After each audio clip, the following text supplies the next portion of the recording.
waxaan ku sugan magaalada Fiyaana duleedkeeda meesha ku yaala kaamka ugu weyn wadankan dadka la keeno muhaajiriinta oo kala kulmayna Soomaaliyeed walaal magacaaga Nimco Muuse Axmed walaal leedahay waxaan joogaa magaalada Hosteri kaamka Traaskhiiqan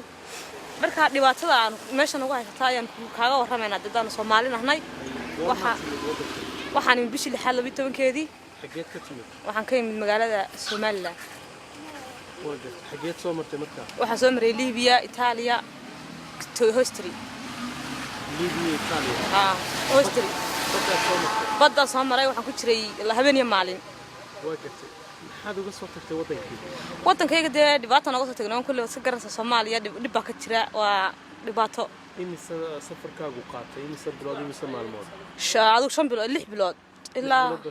6 bilood safarka bal xageed ka soo baxday marka la eego Afrika Soomaaliya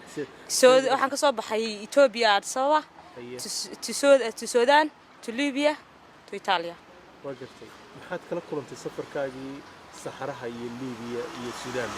safarkayga waxaan kala kulmay adigu khayr bay kala kulmay insha Allah markaan bad soo galan bay igu maxsuuso badnayd habeenii maalin aan ku jirnay ee doonta aan ugu dalashantay doonta aan ugu dalashtay habeenii maalin aan ku jirnay laakiin wallahi ilaahay uu nagu badbaadiyay alxamdulillah rabbil caalamiin kadib maxaa dhacay markii doonta markii dalashtay waxaan badbaadiyay markab Mareykana imisa qof waxaan ahay adigu 380 qof oo waxaan ahay laba doomood baan ahay marka cid wax ma noqotay may cid wax ma noqon laba dumar aan ugu dhalay waxba cid ma noqon alxamdulillah waxaan badbaadiyay markabkaas Talyaaniguna keenay Talyaanigii waa kaamnu lagu xareeyay qaarna fara laga dhigay qaarna way diideen annagu waxaan ku soconay Suudaan waxaan dhahnay waan dhaafayna Hosteri baan qabata fara naga dhigtay marka imika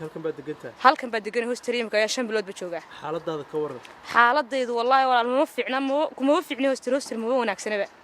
waayo Hosteri waxaan nagala soo kulmay dhaawac aad culus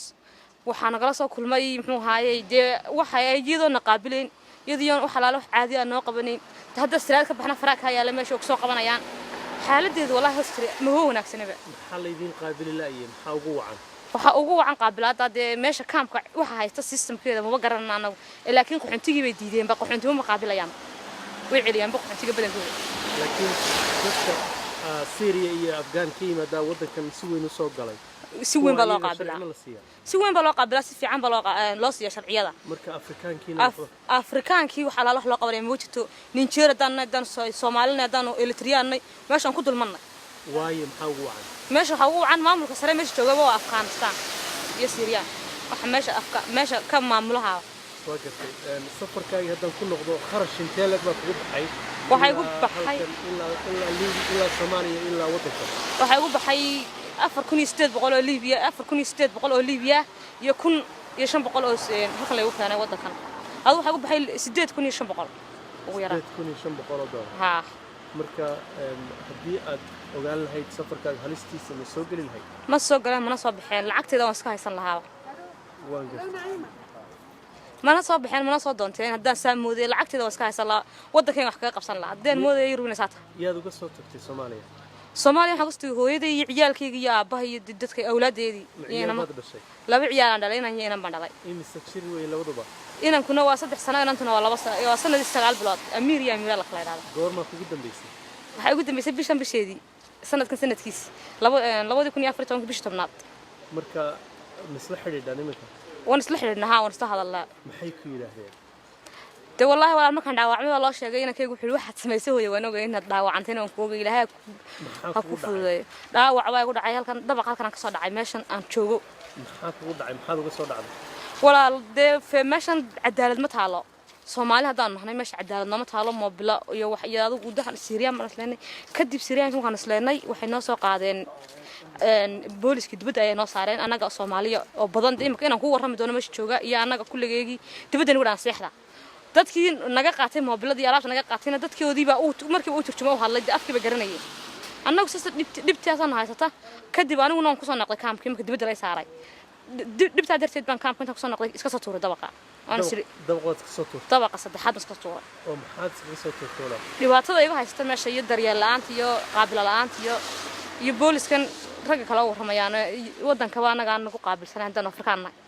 marka dabaqa iska soo tuuraysay maxaad maanka ku haysay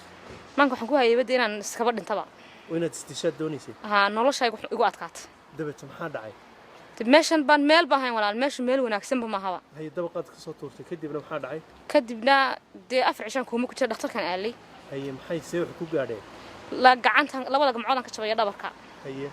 imkana alxamdulillah dee wala taagana ku waramaya waan ka soo baxay koomadii markii dambe soo caafimaaday kan baa ku igu soo celiyeen meeshii igu soo celiyeen kaamkii igu soo celiyeen imkood fiicantaa alxamdulillah rabbil caalamiin waa fiicana walaal maxaa ku qorshaysan maxaa sameynaysaa wax laala waxaan ku imka dee ka baxbaan isla wadanka Sweden u baxmaan isla way soo qabteen maalin soo qabteen wadanka halka igu soo celiyeen dhaawaca wadankan baad ku dhaawacantay xaq ku leedahay joog bay ugu dhahan xaqan ku yeeshay sharci iyo waxaan doonayaa waan ku wariyo bayt fiican la geeyo kadib dee guri fiican la leeyma geen xilligaan interview iyo waxba toona laga maqaan sharcina leeyma siin halkan baad xaq ku leedahay ugu dhahan xaqna kama hayo xaq iyo xaq watoona marka maxaad u sheegaysaa dadka ku daawanaya dadka i daawanaya waxaan u sheegayaa inay horta dadka Afrika imika joogay ee walaaladeeda Soomaaliyeed ee sharafta leh waxaan u leeyahay horta Yurub waxba ma yaalaan hana ku sahmayaan inaan Yurub timaadaan wixii naga dambeeyay kuwa joogowna Ilaahay dee khayrkeeda Ilaahay idin kulisiyo wada la aragteen adigu markaad Yurub joogtay fariintaas oo kale soo maad maqli jirin markaan Afrika joogay fariinta kale waan maqli jiray laakiin waxaan suran jiray dadku waxay sheegayaan been imika waxaan ogaaday inay dhabti tahay berefooda aya dhaxamo gaajo Afrika ma kuma gaajoon jirin ba halkan baan ku gaajoonaaba aad baad u mahadsantahay adaa mudan walaal